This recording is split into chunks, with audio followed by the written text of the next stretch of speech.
Tara, ramen tayo.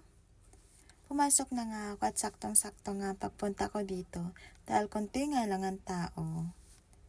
Pagkaupo ko nga ay talagang umorder na nga ako at dahil na-miss ko mag-ramen.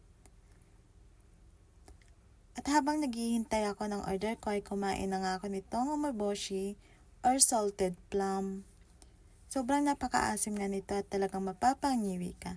Pero kahit na maasim, ay tuloy-tuloy pa rin ang kain ko dahil na-miss ko ang sampalok ng Pilipinas. Finally, ito na nga ang pinakahihintay ko. Dumating na nga yung order ko. Small nga lang yung order ko at baka hindi ko maubos kapag malaki.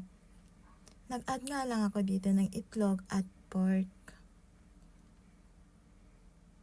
Itadakimasu! Tinikman ko muna ang sabaw kung pareho pa nga ang lasa nung unang nagramen kami dito. At wala ngang nagbago. Ganun pa din ang sabaw pa nga lang ay talagang masarap na.